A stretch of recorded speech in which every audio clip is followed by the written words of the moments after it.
귀한 찬양 감사합니다. 이 시간 함께 나누실 말씀 사도행전 21장 27절에서 32절까지 말씀입니다.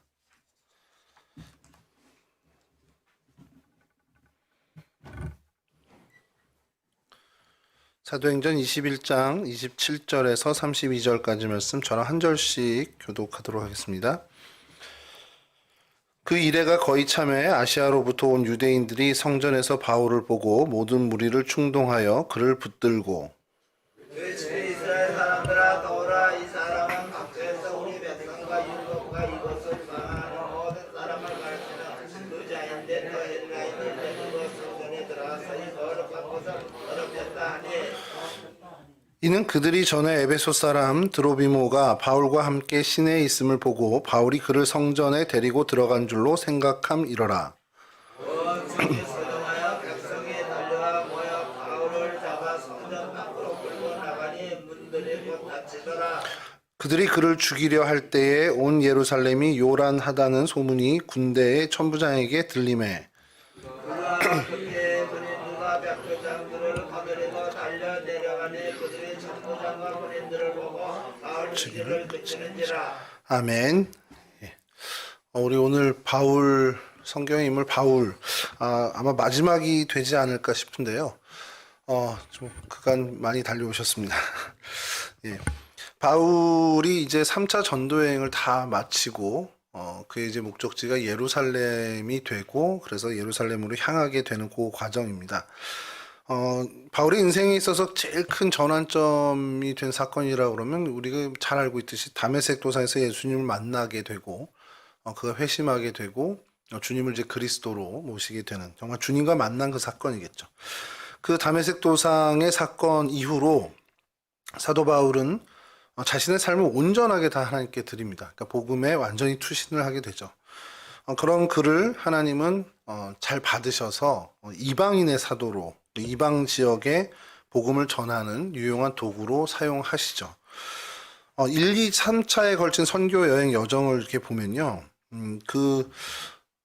일단 이동 거리도 어마어마하고요. 그리고 그 모든 과정들에서 벌어졌던 일들은 사실 저희가 담고 있는 사도행전에 못 담은 이야기들도 너무 많다라는 겁니다. 그러니까 굉장히 많은 일이 있었고, 사실 초기 기독교 전파에 이 사도 바울은 그냥 핵심 중에 핵심적인 인물이었다라고 우리는 이제 평가를 하고 있습니다.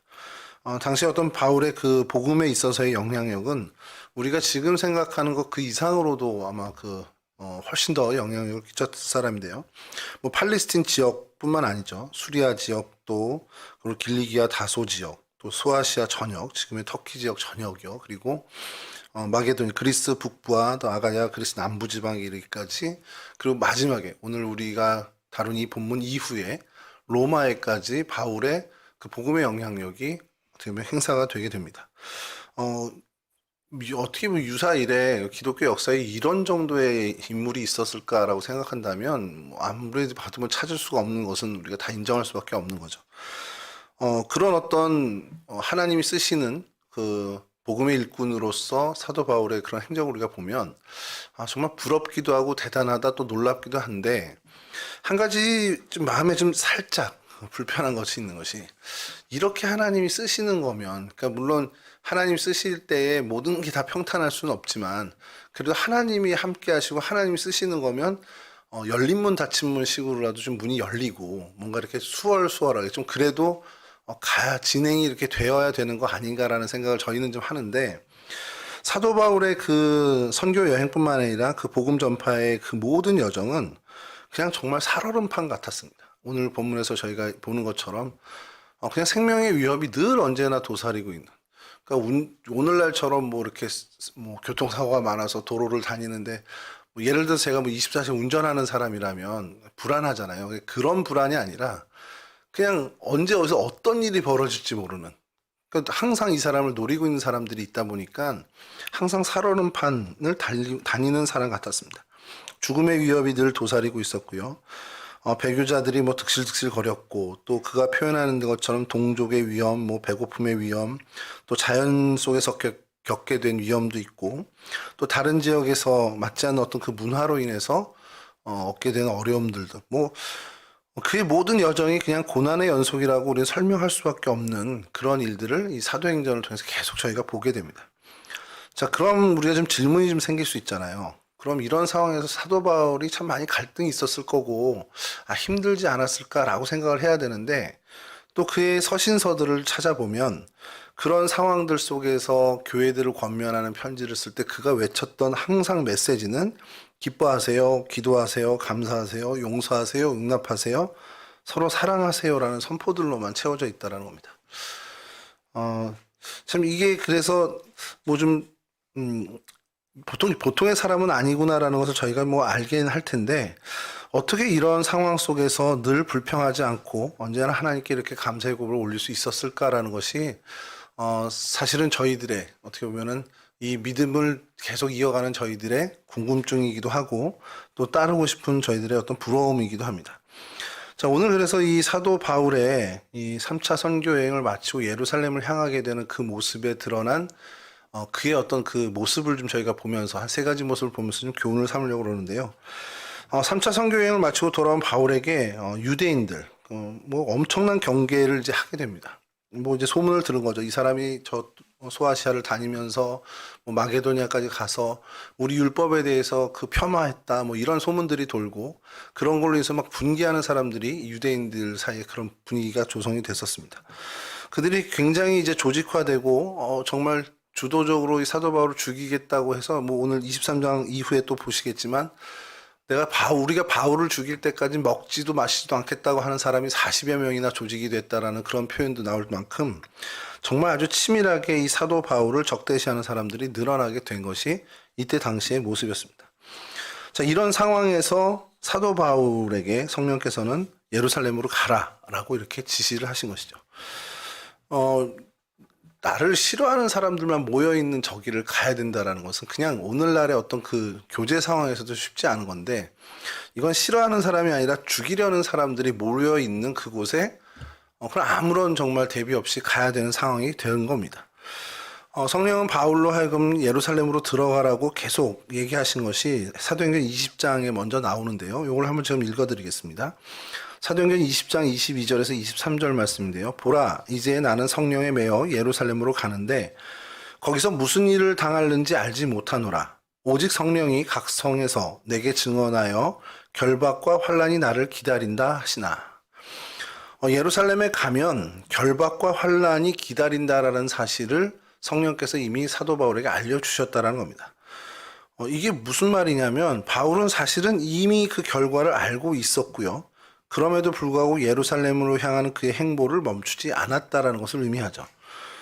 밀레도에서 에베소 장로들하고 마지막 이제 결별할 때 그 모습을 저희가 좀 기억하는데, 그 뜨거운 이별을 하고 그의 행보는 거침없이 이제 예루살렘을 향하게 됩니다. 결과를 알고도 말이죠. 이런 큰 어려움과 환란을 앞둔 사도 바울이고 정말 사지와 같은 예루살렘을 향하는 그의 어떤 모습이 우리가 정말 이 향하는 모습, 그의 어떤 결과를 뻔히 알지만 그래도 결과를 그냥 이렇게 어쩔 수 없이 받아들이는 모습은 분명히 아니거든요. 그것을 적극적으로 수용하는 그의 모습을 좀 보면서 우리가 이 사도 바울의 이 자세, 복음에 대한 자세를 좀 보고 교훈을 한 세 가지 좀 얻어야 되지 않겠냐는 생각을 좀 해보게 됩니다. 첫 번째 그의 모습에서 발견하는 것은요, 결국 사도 바울은 예수를 위해 죽음까지 각오한 사람이었다라는, 뭐 이건 저희가 좀 넘기 어려운 그런 부분인데 그런 모습을 보였다라는 것이죠. 에베소 장로들하고 작별을 하고요. 여러 그 험난한 경로를 통해서 드디어 배를 타고 가이사라, 이제 팔레스틴 땅에 도착을 하게 됩니다. 가이사라라는 곳에 도착을 했는데 우리 잘 알고 있는 7 집사 중에 하나인 빌립이 그곳에 살고 있었고요. 그의 딸들도 결혼한 딸들이 예언을 하고 있었다고 성경에서는 얘기를 하고 있습니다. 자, 그곳에서 이제 머무르고 있는데 어느 날 아가보라고 하는 선지자가 유대 땅에서 이 가이사라까지 와서 그의 집에 들리게 됩니다. 그리고 이 아가보 선지자는 바울의 띠를 가져다가 자기 손과 발을 묶으면서 이렇게 예언을 하는데요. 사도행전 21장 10절에서 11절입니다. 여러 날 머물러 있더니 아가보라 하는 한 선지자가 유대로부터 내려와 우리에게 와서 바울의 띠를 가져다가 자기 수족을 잡아매고 말하기를, 성령이 말씀하시되 예루살렘에서 유대인들이 이같이 이 띠 임자를 결박하여 이방인의 손에 넘겨주리라 하거늘. 자, 이제 이 아가보라는 선지자가 와서 당신이 이제 예루살렘에 갈 텐데 이 띠의 주인이 당신이니까 이 띠의 주인을 지금 나를 결박한 것처럼 결박해서 이방인의 손에 넘겨줄 겁니다라고 아주 정말 눈에 보이게 그 미래에 대한 이야기를 건네줍니다. 여러분, 이런 상황에 여러분들이 닥치면 어떨 것 같습니까? 내가 성령께서 그렇게 살짝 말씀하신 게 진짜구나. 이렇게 눈으로 보일 정도로 이렇게 확실하게 나를, 이렇게 어떻게 보면 구금하고, 어떻게 보면 환난과 핍박을 당하게 하겠구나. 라는 것을, 당사자인 사람도 괴로울 텐데요. 여러분이 아끼는 사람이, 지금 이 길을 가면 그렇게 된다라고 생각을 한다면 여러분들은 어떻게 하겠습니까? 가장 자연스러운 것은 당연히 말리게 되겠죠. 바울의 제자들도 마찬가지였습니다. 다 올라가지 말라고 울면서 이제 권면을 합니다. 사도 바울에게 얘기하죠. 사실 그 이야기는 그들의 간청이나 그들의 설득은 사실 제일 합리적인 거고 이성적인 거거든요. 뻔히 보이는 결과 앞에서 굳이 왜 고난을 당하러 가냐. 당신 더 여기서 더 복음의 능력 그리고 더 많은 교회들을 세우고 복음을 더 전파하는 데 힘쓰는 게 맞지 않겠냐. 사실 그것이 훨씬 더 우리의 생각에도 더 지혜로운 일이고 더 합리적이라고 생각을 합니다. 근데 이때 바울이 이런 고백을 합니다. 21장 13절인데요. 바울이 대답하되 여러분이 어찌하여 울어 내 마음을 상하게 하였느냐. 나는 주 예수의 이름을 위하여 결박당할 뿐 아니라 예루살렘에서 죽을 것도 각오하였노라 하니. 이게 정말 바울의 고백입니다. 그는 예수의 이름을 위해서라면 결박당하는 것뿐만 아니라 심지어 죽는 것까지도 각오했다라는 거죠. 그러니까 살아서 예수의 복음을 전하고 교회를 든든히 세워가는 하는 그 일도 의미 있고 그것이 하나님이 내게 주신 일이라면 그것에 더 투신할 텐데 하나님이 나에게 기대하시는 일은 이제 그것보다는 예수의 이름 때문에 결박당하고 예수의 이름 때문에 죽임을 당하는 것이라면 난 그걸 오케이 하겠다라는 얘기를 하는 겁니다. 이게 사실은 우리가 이렇게 성경에서 읽고 교회에서 우리가 항상 바울에 대해서 얘기하고 우리 신앙이 이래야 되지 않습니까? 라고 이야기할 때는 이게 되는 얘기인데 막상 현실에서 나에게 이러한 일이 닥쳐온다. 이거는 언뜻 결단하기가 쉽지 않은 일입니다. 예컨대 주님께서 우리 각자에게 사명을 주세요. 집에서도 그렇고 직장에서도 그렇고 교회에서도 그렇고 주시는데 그 일들을 통해서 우리가 하나님의 뜻을 이루어 갑니다. 그러면 이제 그 이루어가는 일들을 통해서 하나님이 우리에게 선한 것으로 갚아주시고, 내가 이렇게 수고의 땀을 흘리고, 내가 어려운데도 불구하고, 이 역경 속에서 정말 땀 흘리고 애써서 주님께서 맡겨주신 일을 잘 해냈다. 그러면 우리는 은근히 하나님께서 뭔가 우리를 채워주시고, 또 선한 것으로 이끌어주시는 좋은 결과로, 채워주실 것을 믿고 이제 나가는 거죠. 근데 정말로 명백하게, 이건 하는 족족 우린 손해볼 거고 하는 족족 나는 피해를 볼 거고 이것을 내가 하면 할수록 이 사명을 나는 감당하면 감당할수록 나는 더욱더 어려워질 거다라는 그것이 확신에 차고 그렇게 있다면 그것을 우리가 언뜻 그냥 정말 그 생각만 하고도 아니겠지라는 어떤 마음으로 선택은 할 수 있어도 그게 아주 확실할 때는 그것을 선택할 수 있겠냐라는 거죠. 사도 바울은 그것을 너무나 명백하게 보았음에도 불구하고 손해보는 일을 선택했다는 겁니다. 그냥 손해 정도가 아니죠. 사실 결박당하고 죽임까지 당할 거라는 생각을 알고 선택을 했다는 겁니다. 저는 그리스도인의 신앙의 가장 위대한 부분이 사실 여기에 있다고 보는 것이 우리는 손해를 선택하며 사는 사람이 될 수 있다는 겁니다. 예수의 복음이 우리 안에 있다면 우리의 유익을 위해 선택하는 것이 아니라 어떤 선택의 기로에 섰을 때 내 유익이 이쪽에 있다면 내 손해가 있는 반대편을 선택할 수 있는 게 사실은 복음의 능력을 경험한 어떤 복음의 사명자들이 할 수 있는 정말 위대한 선택이라고 생각을 합니다. 그게 바로 이 사도 바울에게서 드러나는 거죠. 수많은 역경과 시련 속에서 꿋꿋하게 버틸 수 있었던 힘이 뭔가 결국 바울은 예수의 이름으로 죽고 예수의 이름으로 사는 것 이것이 그를 버티게 한 힘이었고 결국 많은 사람들의 상식과 그 만류 그것이 어떻게 보면 합리적인 이야기지만 그런 상식이나 합리적인 사고들을 오히려 더 넘어서는 정말 그 복음의 역설을 갖고 살았던 것이 이 사도 바울의 힘이었다라는 것이죠. 그 힘은 오직 주님을 사랑하는 그 마음에서 오는 겁니다. 내 인생은 이제 하나님의 것이고, 다메섹 도상의 이후에 내 삶은, 내 시간은 주님의 것이기 때문에, 나의 유익이나 나의 어떤 것들은 다 소용없고, 오직 예수의 이름의 유익, 예수의 영광만을 위해서 살겠다라는 그 결단으로 살아갔다는 것이죠. 941생으로 어떻게 살게 된 분들을 가끔 경험하게, 이렇게 만나게 되면, 내 인생이 이제 덤입니다. 나 이제 새로 태어났습니다. 이런 얘기를 하시는 분들이 가끔 있어요. 그러면서 이제 남은 인생은 그냥 그냥 덤으로 주어진 거니까 뭐 내 인생, 내 유익 굳이 구하지 않고 하나님의 유익을 위해서 살겠습니다 하는 분들이 더러 있습니다. 그런 분들의 삶을 보면서 사도 바울을 많이 닮았구나라는 생각을 좀 하게 되는데, 사도 바울이 어쨌든 이 다메섹 도상 이후에 그의 삶이 정말 예수로 인해서 정말 예수만을 위한 삶을 살았다라는 것, 그것이 힘이 되어서 실제로 그런 선택을 하며 살았다라는 것을 우리가 성경에서 보게 되면서 깨달아야 하는 것은, 우리도 그렇게 살아야겠다라는 결단을 해야 된다는 거죠. 근데 쉽지는 않습니다. 분명히 쉽지는 않지만, 그리고 제 생각인데, 절대 저는 이만큼 못 이룰 겁니다. 죽는 날까지도 이루지 못할 텐데, 어차피 안 될 거 그럼 포기할까? 그게 아니라 그 방향만은 놓치지 말고 가자라는 겁니다. 우리 인생에, 우리 크리스찬의, 우리 복음의 사명을 감당한 사람의 인생은 이 방향이 맞다. 이렇게 살아가는 것이 맞다라는 것을 알고, 얼만큼 갈지 모르지만, 어느 정도 성과를 이루어내고, 어느 정도까지 걸어갈지 모르지만, 그 방향은 놓치지 말고 가야 한다라는 결단을 우리가 좀 할 필요가 있다라는 것이죠.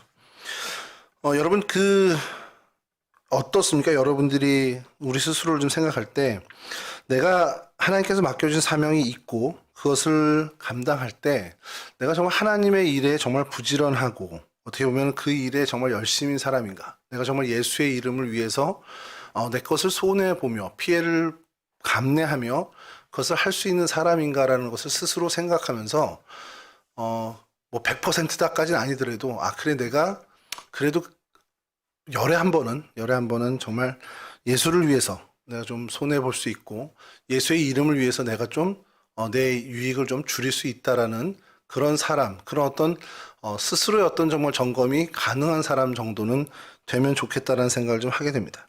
한국 교회를 보면서 이런 생각이 좀 드는 것이, 우리 성도분들의 이제 삶은 좀 접어두고요. 한국 교회가 왜 이렇게 외면을 당하게 됐을까라는 생각을 좀 하게 되면, 너무 교회 유익에 발빠른 게 아니었냐라는 거죠.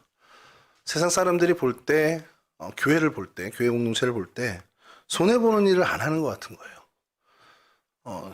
교회에서 손해보는 거, 교회에서 자기네 유익을 위해서 발빠르고 사람들의 힘을 규합해서 힘을 행사하고 실력 행사하는 거는 많이 너무 흔하게 보는데, 세상을 위해서 교회가 손해보고 교회 같은 경우 희생하고 하는 것들이 이전보다 훨씬 더 줄어드니까 한국교회의 힘이 점점 떨어지는 것 아닌가라는 생각을 좀 해보게 됩니다. 한국교회가 정말 복받는 데는 열심인데 손해보는 데는 너무 더딘 그런 모습들이 점점 더 이렇게 되다 보니까, 이게 그 안에 있는 공동체 구성원들도 어떤 그런 모습들을 계속 답습해 가게 되고, 그런 사람들과 함께 이제 세상에서 있는 세상 사람들은 크리스찬에 대한 어떤 신뢰, 교회 공동체에 대한 어떤 믿음이 사실은 무너지게 된 것이 여기서부터 출발한 건 아닌가라는 생각을 하게 됩니다. 그래서 한국 교회든 이 땅의 교회들이 다시 한번 이 사도 바울의 어떤 그 마음, 희생이 돼도 어떻게 보면 손해를 보더라도 예수의 이름을 위해서 할 수 있다면 우리가 그래서 결단하는 그런 모습들을 좀 회복하는 것이 우리에게, 이 시대에 우리에게 좀 필요한 모습이 아닌가라는 생각을 좀 해보게 됩니다. 내 이름이나 내 명예, 내 유익을 위해서가 아니라 정말 예수의 이름이 존귀케 되고 예수의 이름이 높여지는 그 일을 위해서 우리가 선택하며 나아갈 수 있는 그러한 어떻게 보면 정말 사도 바울을 닮은 그런 크리스찬, 그런 사명자들이 되었으면 좋겠다라는 바람으로 이 모습을 좀 우리가 좀 보게 되는데요. 좀 쉽지 않아서 이게 좀 불편해서 참 어떻게 보면 강하게 얘기를 못하게 되는 것들 중에 있는데, 사실은 환난과 어려움을 앞두고 그것을 선택해서 간다라는 건 쉽지 않지만, 사실은 그래서 이 두 번째 이제 발견하게 되는 바울의 모습에서 저희가 어떻게 보면 힌트를 또 얻게 되는 것이, 사도 바울은 이것을 행할 때, 어떤 이러한 모습, 예수의 이름으로만 죽고 살고 하는 것을 행할 때 자기의 힘으로 하지 않았다라는 것이죠. 그러니까 두 번째 발견되는 사도 바울의 모습은 이 모든 일을 하나님의 능력 그리고 하나님의 도우심으로 철저히 해나간 사람이라는 겁니다. 이제 바울이 예루살렘에 이제 들어가요. 그리고 야고보와 여러 형제들, 동역자들을 만납니다. 그동안 자신이 사역한 여러 가지 전도 활동, 선교 활동들을 보고하고 하나님께서 이렇게 역사하셨다라는 그런 은혜를 이제 나누게 되는데 그 보고를 듣고 이제 이렇게 야고보가 얘기합니다. 사도행전 21장 21절인데요. 네가 이방에 있는 모든 유대인을 가르치되 모세를 배반하고 아들들에게 할례를 행하지 말고 또 관습을 지키지 말라 한다 함을 그들이 들었도다. 그러니까 이게 무슨 얘기냐면 지금 유대 사람들이 너에 대해서 굉장히 좋지 않은 감정을 갖고 있는데 그 이유가 뭐냐면 네가 모세 율법을 배반했다는 거야. 그리고 많은 유대인 후손들에게 할례 행하지 말아라. 이렇게 율법을 어겨라라고 이제 권면을 하고 있었고 여러 관습들 그리고 여러 우리 그 전통들을 지키지 못하게 하는 그런 모습을 보였다라고 소문이 나서 많은 유대인들이 너에게 적대감을 갖고 있고 그 적대감을 통제할 수 없는 지경이 됐다라는 얘기를 하는 겁니다. 당시 유대인의 분위기가 아까 말씀드린 것처럼 굉장히 적대적이고 살벌했습니다. 그런 상황에 지금 예루살렘에 와 있는 거예요. 그러니까 사실 어디 거리를 나돌아다닌다는 건 상상도 못할 일일 텐데 아무튼 그런 상황 속에서 일주일이 지났습니다. 그러면서 사도행전 21장 27절에서 29절을 오늘 우리 본문인데 제가 다시 한번 읽어드리면요. 그 이래가 거의 참에 아시아로부터 온 유대인들이 성전에서 바울을 보고 모든 무리를 충동하여 그를 붙들고 외치되 이스라엘 사람들아 도우라. 이 사람은 각처에서 우리 백성과 율법과 이곳을 비방하여 모든 사람을 가르치는 그 자인데 또 헬라인을 데리고 성전에 들어가서 이 거룩한 곳을 더럽혔다 하니 이는 그들이 전에 에베소 사람 드로비모가 바울과 함께 시내에 있음을 보고 바울이 그를 성전에 데리고 들어간 줄로 생각함이로라. 그러니까 기회가 온 겁니다. 유대인들에게 사도 바울 그렇게 계속 적개심을 갖고 있었고 언제 한번 뽐때를 보여줘야겠다 생각하고 있는 그 차에 마주치게 된 거죠.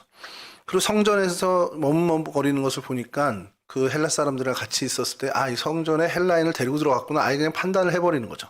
그리고 사람들을 선동해서 우리 성전을 모독했다. 그리고 그 전에 모세 율법을 배반했다. 그리고 우리를 비하하고 비방했다. 이런 얘기로 선동을 해서 사도 바울을 죽이려고 합니다.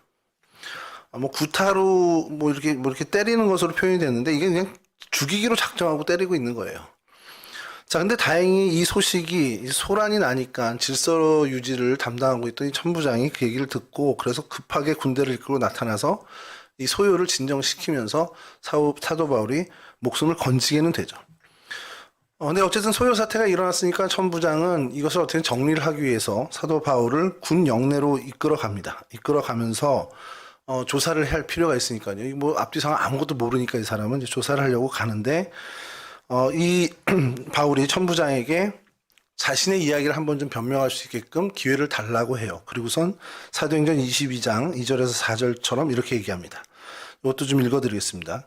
그들이 그가 히브리 말로 말함을 듣고 더욱 조용한지라 이어 이르되 나는 유대인으로 길리기아 다소에서 났고 이성에서 자라 가말리엘의 문화에서 우리 조상들의 율법에 엄한 교훈을 받았고 오늘 너희 모든 사람처럼 하나님께 대하여 열심히 있는 자라. 내가 이 돌을 박해하여 사람을 죽이기까지 하고 남녀를 결박하여 옥에 넘겼노니 이러면서 이제 그 회심 얘기까지 쭉 가게 되는데 그러니까 이 얘기는 뭐냐 나 율법을 그렇게 하나님의 율법을 어긴 적 없고 예루살렘 성전, 하나님의 성전을 모독한 적 없고, 그러니까 나도 하나님의 그 영광을 위해서 살았다. 너희들처럼 그 율법에 최열심으로 산 사람이다라는 것을 이제 얘기하는 겁니다. 자, 근데 이게 먹히질 않는 거죠. 먹히질 않고 더 이 군중들이 흥분해서 소란을 피웁니다. 그러면서 옷을 던지고 티끌을 공중에 날리고 이런 표현들이 있는데 그러면서 더 큰 소요가 일어나기 직전까지 간 거죠. 그러니까 천부장은 도저히 안 되겠으니까 이 바울을 다시 군 영내로 데리고 들어가서 그 소란을 일으킨 그 일을 추궁하기로 합니다. 그러면서 이제 거기서 이제 많은 일들이 벌어지죠. 사도 바울이 로마 시민이었다라는 것도 이제 알게 되고 천부장은 나는 이걸 돈으로 줬는데 너 언제부터 이게 로마 시민이 있었냐 그랬더니 난 날 때부터 있었다. 이런 얘기들이 쭉 사도행전 23장에 23장까지 이어집니다. 자, 그러면서 이 조사를 로마 시민이다 보니까 더더군다나 법적 조치가 쉽지 않죠. 그러다 보니 의회에서 이것을 변명할 기회를 이제 사도 바울이 얻게 됩니다. 그러면서 거기서도 자신 있게 얘기하죠. 모든 범사에 양심을 따라 하나님을 섬겼다라고 얘기를 해요. 그러자 대제사장 아나니아가 바울의 곁에 있는 사람한테 저 녀석 입 좀 쳐라. 입 다물게 해라. 이렇게 한 거죠. 근데 사도 바울이 대제사장인지 모르고 저주를 퍼붓습니다. 자, 그러면서 그걸로 인해서 이제 소란하게 된 거예요. 너 대제사장을 모욕했어. 이제 뭐 엄청난 이제 일을 잘못한 거죠. 사도 바울도 사실은 몰랐다 그러면서 이제 수습을 하면서 잘못을 인정합니다. 자, 근데 여기서 사도 바울이 정말 제가 성경 읽다가 왜 갑자기 이런 장면으로 돌아서 하는 깜짝 놀란 게 사도 바울한테 이런 면이 있었나 싶을 정도로 이 소요가 일어나고 그 안에서 자기가 대제사장을 모욕했다라는 굉장히 위기에 몰리게 되는데 갑자기 거기서 굉장히 지혜로운 재치 있는 이야기를 합니다. 사도행전 23장 6절인데요. 요거 좀 제가 읽어드릴게요. 바울이 그중 일부는 사두개인이요 다른 일부는 바리새인인 줄 알고 공회에서 외쳐 이르되 여러분 형제들아 나는 바리새인이요 또 바리새인의 아들이라 죽은 자의 소망 곧 부활로 말미암아 내가 신문을 받노라. 무슨 얘기냐면요. 지금 요대로 가면 대제사장도 모욕했죠. 여러 가지 혐의가 지금 뭐 소명할 기회가 안 되니까 이게 자칫 잘못하면 큰 위기에 빠지게 되는데 거기에 모인 그 공회에 모인 사람들이 한 편은 사두개인이고 한 편은 바리새인이에요. 그러니까 그 사이에서 갑자기 나 바리새인입니다. 그러면서 요즘으로 치면 커밍아웃을 하는 겁니다. 그래서 내가 지금 여기 왜 이렇게 신문을 당하고 있냐? 내가 왜 곤란을 당하고 있냐? 바리새파 여러분, 우리가 믿는 부활, 이 소망을 내가 얘기해서 이렇게 곤란을 당하고 있습니다라고 얘기를 하는 겁니다. 근데 이제 바리새파 사람들이 이제 거기에 갑자기 이제 동료 의식이 생겼는지 아니 부활의 소망을 얘기하는데 왜 그걸 이렇게 신문할 일이 되냐라고 이제 들고 일어나는 거죠. 이 배경이 왜 그러냐면 사두개인들은 부활도 없다고 얘기하고 천사도 없다고 얘기하고 영도 없다고 얘기하는 사람들입니다. 그런 이제 종교 지도자들이었고 바리새인들은 모두가 다 있는 거죠. 부활도 있고 천사도 있고 영도 있고. 그러니까 이 사람들에서 얘기가 아니 그러면 사도 바울에게 진짜 천사가 와서 저 사람에게 이렇게 얘기한 거면 어떻게 할 거냐. 이제 그런 얘기들이 이제 성경에도 등장을 해요. 그러니까 이 두 그룹의 어떤 갈등이 이제 폭발이 되게 돼버린 겁니다. 자, 그게 주요했었던 것 같아요. 너무 이제 심한 다툼이 일어나니까 천부장은 그 틈에서 이거 바울이 이렇게 놔뒀다면 큰일 나겠다 싶어서 얼른 바울을 다시 빼내서 영내로 데리고 갑니다. 군 영내로 데려갑니다. 참 이거 보면서 사도 바울이 갑자기 이렇게 태세 전환을 해서 이런 모습을 보이는 것도 참 놀랍다라는 생각을 이제 하게 되는데 그 이후에 계속 사도행전 23장 이후를 읽어가다 보면 그냥 그런 생각이 드는 거예요. 이런 순간순간마다 사도 바울이 자기가 뭐 계획했던 것들이 아니라 정말 하나님이 한 걸음 한 걸음 정말 아주 짧은 걸음 한 걸음 한 걸음 정말 그 하나하나를 이끌어 주시는 분이구나라는 것을 보게 되는 겁니다. 여러분 얼마나 긴박한 상황이 계속 연속이 됩니까? 뭐 잡혀갔다가 이렇게 했는데 잠깐 변명하려고 그랬더니 또 소요가 나고 또 나 로마 시민이라고 해서 제대로 재판받게 해달라고 한 건데 그러다 공회에 갔더니 또 거기서도 소요가 나고 그러니까 이런 계속 일이 벌어지는데 오늘은 어떻게든 이렇게 해서 좀 잘 제치로 위기로 넘어갔는데 내일은 또 어떤 위기가 올지 모르는 상황인 겁니다. 계속 수렁에 빠진 것 같은 몸부리치면 칠수록 더욱더 수렁에 빠져드는 것 같은 그런 상황이 계속 연속되고 있다는 거죠. 이쯤 되면 바울에게도 큰 두려움이 분명히 밀려올 것 같아요. 그리고 불안함도 찾아올 것 같습니다. 자, 아마 그래서 그런지 모르지만 이런 바울에게 주님께서 이렇게 말씀하십니다. 사도행전 23장 11절인데요. 그날 밤에 주께서 바울 곁에 서서 이르시되 담대하라. 네가 예루살렘에서 나의 일을 증언한 것 같이 로마에서도 증언하여야 하리라 하시니라. 아마 가장 이제는 더 이상 버티기 어려워요라는 마음이 들 때쯤이 아니었을까 싶은데 그때 주님께서 사도 바울에게 나타나시는 거죠. 나타나셔서 담대하라. 이제 정말 버틸 힘 없는 그런 사도 바울에게 다시 힘과 용기를 주시는 모습을 보여줍니다. 여러분 사도 바울의 인생이 딱 이랬습니다. 그가 예수에 죽고 예수에 살겠다. 그러니까 예수의 이름만을 위해서 살겠다는 그런 모든 선택을 하게 되고 하는 모든 과정 속에서 주님께서 항상 결정적인 힘을 공급해 주시고 항상 이렇게 도우심으로 그 걸음을 인도하셨다는 것이죠. 담대해라. 네가 예루살렘에서 내 일을 이렇게 증언한 것 같이, 복음을 이렇게 증거한 것 같이 너 여기서만이 아니라 로마에서 가서도 해야 돼. 그러니까 여기서 내가 끝날 일은 아니군요. 난 로마까지는 가는군요.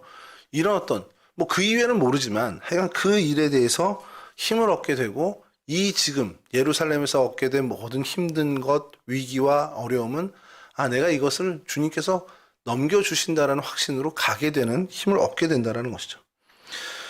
하나님의 그 도움이 이렇게 늘 함께해서 그가 행하는 모든 일들 속에 마음이 처지거나 하는 그런 모든 어떤 그런 우여곡절 끝에 항상 주님께서 함께 하셔서 사도 바울은 자신의 능력이 아니라 하나님의 도우심과 하나님의 능력으로 이 모든 일들을 해 나갔다는 겁니다. 그러면 저희가 좀 질문이 생기는 게 있어요. 하나님이 바울과 함께 하셔서 도움이 되고 능력이 되어 주셨는데 왜 굳이 이 정말 사도 바울을 미워하는 그 많은 사람들이 있는 이 예루살렘에서 이렇게 하게 하셨을까? 아니면 왜냐하면 사도 바울 말고 유대인들에게 이런 적개심을 좀 받지 않는 사람을 써도 되잖아요, 하나님께서. 근데 왜 이렇게 하셨을까라는 생각을 하면 상상을 해보는 겁니다. 그냥 역사에는 가정이 없지만 예루살렘에서 정말 가장 강력하게 이들에게 예수의 이름을 충격을 줄 수 있는 사람이 누굴까? 베드로도 야고보도 아닐 수밖에 없는 것이요. 유대교의 정말 핵심이었던 사람이 이 일을 완전히 전향하고 니네 틀렸어 이게 맞아라고 했을 때 확실히 효과는 있다라는 겁니다. 요즘 잘 아시겠지만 넷플릭스에서 그 JMS나 이런 것들이 많이 나오잖아요. 이렇게 좀 형편은 좀 다르긴 하지만 신천지 같은 경우에 이제 구리에 신 목사님이라는 분이 계신데 그 이만희 바로 다음 서열까지 갔던 분이거든요. 근데 그분이 나와서 이제 교회를 다시 이제 개척을 하시고 이제 정상 목회를 하고 계신데 제가 요 전에 있던 교회에서 신천지 공부를 하신 권사님 한 분을 이렇게 좀 어떻게 발견하게 돼서 얼른 그 신소장님한테 연결을 했습니다. 근데 저희가 용동교회 담임 목사님도 그렇고 저도 그렇고 아무리 설명해도 하나 꿈쩍 안 하시던 분이 거기 가서 3일인가를 상담을 받고 오시더니 완전히 다시 전향이 되는 거예요. 그래서 왜 그러지? 그랬더니 나중에 이제 물었죠, 신방 가서. 그랬더니 아니 목사님 신천지 모르잖아, 나만도 모르잖아요, 그런 거예요 저한테. 속으로 좀 많이 아는데 이제 그렇게 생각하는데 그분은 신천지 골수셨다는 거예요. 근데 그분이 아니라는 거예요. 그러니까 믿게 되더라는 겁니다. 그 얘기를 들으면서 하나님이 사도 바울을 굳이 예루살렘에 가서 이렇게 위기와 어려움을 정말 우여곡절을 겪게 하고서 이런 일을 벌이신 이유가 그런 데 있겠구나라는 생각을 하는 겁니다. 왜냐하면 유대인의 모든 후에도 나오지만 아그리빠 왕도 이제 사도 바울의 형편 다 알거든요. 그러니까 유대 땅에 있는 예루살렘에 있는 거하는 사람들이 거의 다가 사도 바울이 어떤 사람이었는지를 아는 거예요. 예수 땅을 잡으러, 나사렛 땅을 잡으러 그렇게 핍박했던 사람이었다는 걸 알고, 근데 그 사람이 완전히 전향이 돼서 예수가 주다, 예수가 그리스도라는 것을 외치니까 훨씬 더 이들에게는 힘겨운 일이 돼버린 겁니다. 그러니 40명이나 사도 바울을 죽이기 전까지는 먹지도 마시지도 않겠다는 그 결사대까지도 조직이 될 정도라는 것이죠. 하나님께서 그 일을 위해서 사도 바울을 쓰시는데 그 일은 사실 인간적으로 감당이 너무 어려운 일이라는 거죠. 근데 그것을 해 나가도록 하나님이 사도 바울에게 도우심과 능력을 주셔서 그것이 사도 바울의 힘이 아닌, 사도 바울의 능력이 아닌 하나님의 능력으로 행하게 되었다는 것을 저희가 보게 된다는 겁니다. 천부장 앞에서도 이랬죠. 공회 앞에서도 얘기했죠. 이후에 이제 벨릭스 총독, 또 베스도 총독, 그리고 아그리빠 왕 앞에서까지도 바울은 자신이 경험한 예수 그리스도를 정말 마음껏 증언합니다. 아주 확신에 차게 증언을 하죠. 여러분, 오늘 저희들이 살아갈 때 우리는 누구 능력으로 살아가는지를 한번 좀 살펴볼 필요가 있지 않나 싶어요. 내가 누구 능력으로 살고 있지? 내가 무슨 힘으로 살고 있지? 이제 농담 삼아, 우리 엄마 아빠가 기도해주는 힘으로 살고 있지. 이렇게 농담은 아니지만 그렇게 하지만, 내가 내 힘으로 살고 있느냐? 내 학력으로, 내 배경으로, 내 재물로, 내 인맥으로, 나의 어떤 그 인프라로 살고 있는 건지, 내가 정말 그걸 의지하고 사는지, 아니면 내가 정말 하나님을 의지하고 하나님의 도우심을 바라고 사는지를 정말 날마다 점검할 필요가 있다는 겁니다. 왜냐하면 우리는요, 하나님의 도움으로 살고 있지만 자꾸 잊어버려요. 그래서 이게 마치 내 실력으로 된 이상, 이거 날 도와준 저분의 인정 때문에 된 것으로, 내가 이 학교를 나왔기 때문에 나의 학연으로, 내가 이 지역 출신이니까 나의 지연 때문에 내가 이게 된 거지라는 그런 생각을 우리는, 왜냐면 그게 가장 눈앞에 더 잘 보이고 가시적이기 때문에 그것을 보면서 내가 이걸로 살았나? 이렇게 저분이 나를 도왔나? 이렇게 하는 경우가 많은데, 사실은 그게 아니라 그 너머에 하나님이 우리를 도우시고 계시다는 걸 우리는 알아야 한다는 것이죠. 자꾸 잊어버리니까 자꾸 기억해내야 한다는 겁니다. 그래서 하나님이 우리의 도움이 되시고 하나님만이 우리의 능력이 되시는 것, 그러니까 우리가 정말 믿고 따르고 의지할 곳은 하나님밖에 없다라는 것을 우리는 매일매일 점검하고 매일매일 각인하고 매일매일 되새기는 그러한 삶을 부지런히 살아야 한다는 것이죠. 그렇게 될 때 분명히 사도 바울에게 정말 감당할 수 없는, 인간적으로 감당할 수 없는 그 행보를 걷도록 하신 그 능력이 우리 가운데 임하고, 그래서 우리 역시도 사도 바울의 행보엔 비교도 할 것도 안 되지만 우리가 정말 힘겨워할 수 있는 그 행보들을 능히 힘있게 걸어갈 수 있는 그러한 강한 크리스찬으로 하나님께서 우리를 세워주신다는 사실입니다.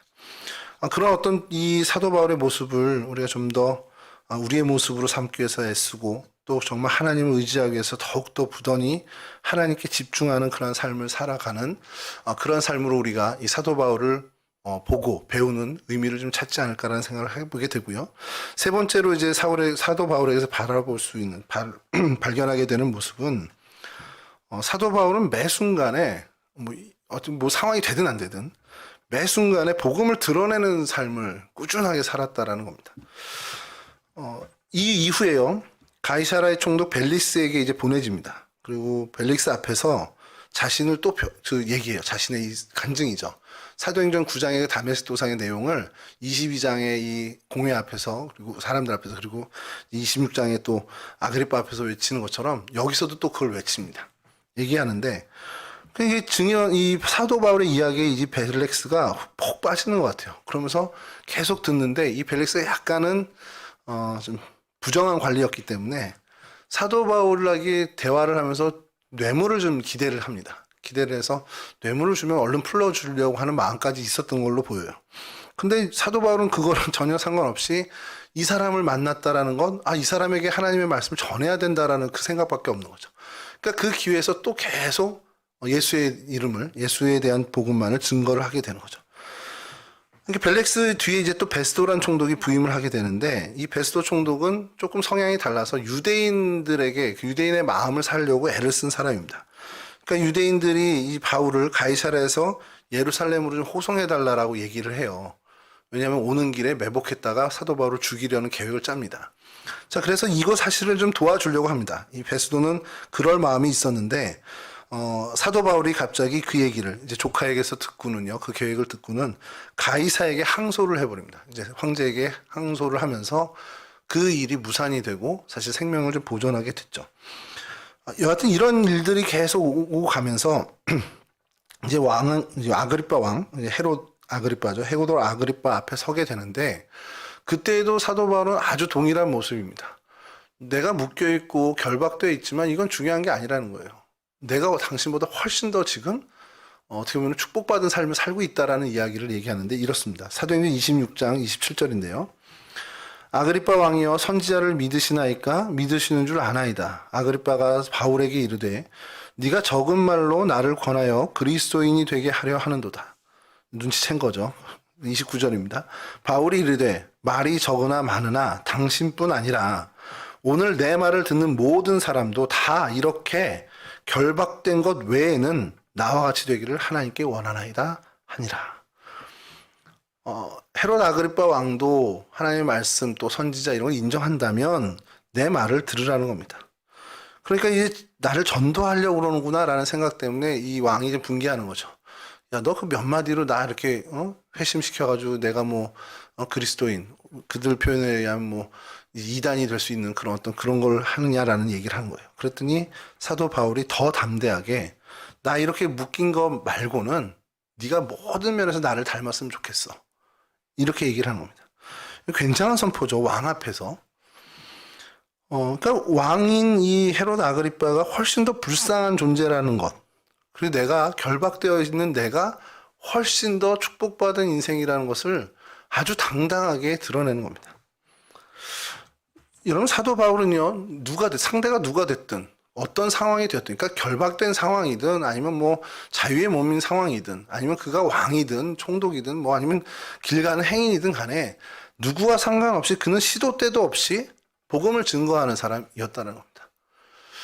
이게 사실은 저희에게 굉장히 중요한 것인데, 이게 요즘 왜 힘들어졌을까라는 생각을 좀 하게 되면, 우리는 분명 우리 안에 복음의 능력이 있고 하나님과 교제하고 있고요. 그래서 성령의 감동으로 얻는 우리는 삶을 살고 있습니다. 근데 왜 이것을 우리의 삶에서만 그치게 되었을까라는 생각을 해보게 되는 거죠. 사도 바울처럼 왜 안 될까?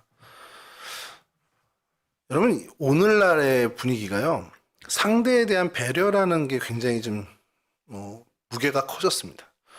그래서 여러분, 개취 존중이라고 들어보셨나요? 요번에 듣게 됐는데, 개취 존중.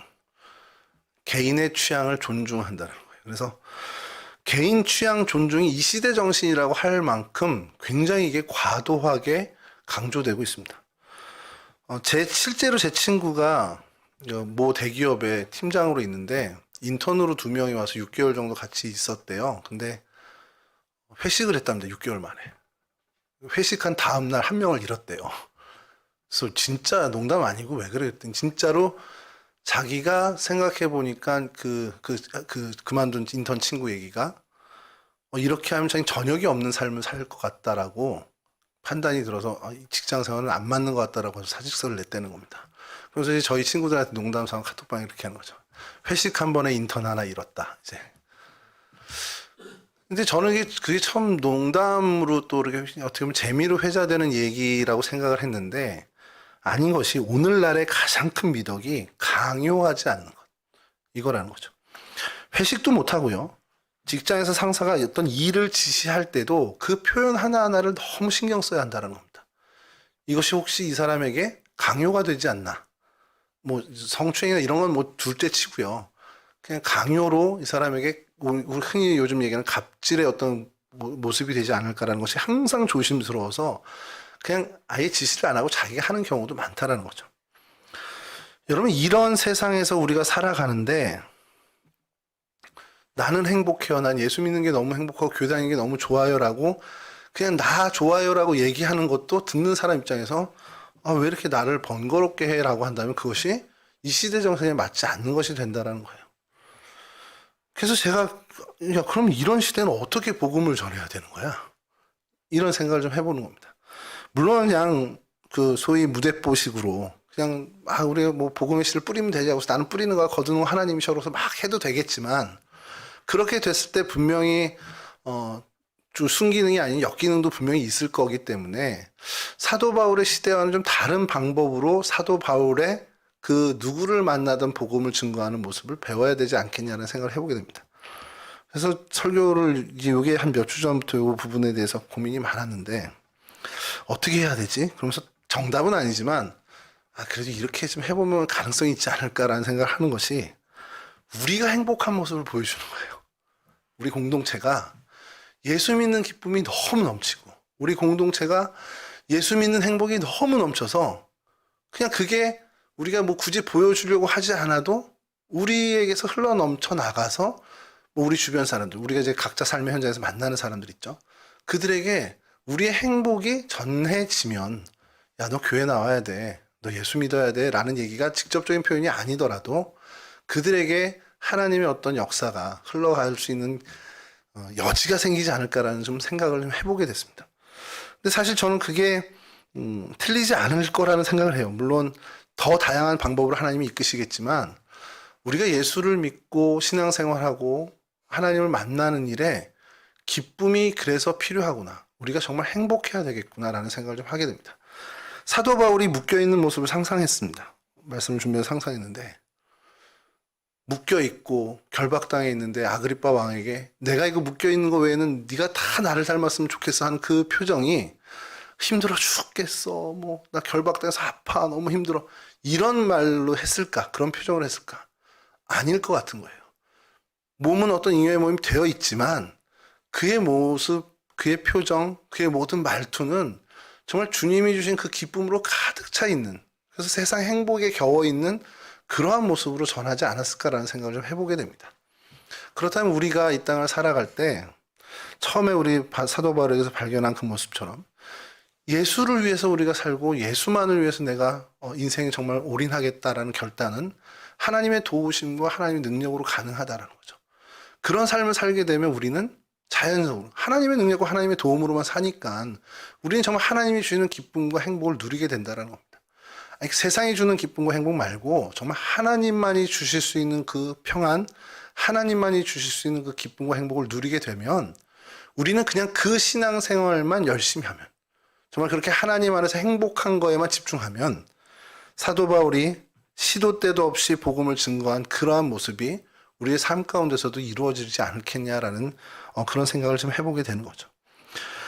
우리의 말이 필요 없어요. 이건 아닙니다. 분명히 그건 아니지만 우리의 말보다 사실은 우리의 삶의 모습, 어떤 우리의 상태, 이것이 사실 복음 증거에 훨씬 더 어떻게 보면 유용한 도구가 되지 않겠냐라는 것이고, 그것을 위해서 우리는 정말 예배자의 삶에 더 집중하고 순례자로서의 정체성에 더 집중하고 믿는 자로서의 삶에 더 충성되게 사는 그것을 살아갈 때 하나님이 사도 바울을 사용하셔서 그 시대를 변화시켰듯이 오늘 우리를 사용하셔서 이 시대, 이 개취존중이라는 이 시대 정신이 있는 이 시대를 바꾸시는 도구로 사용하지 않겠냐라는 겁니다.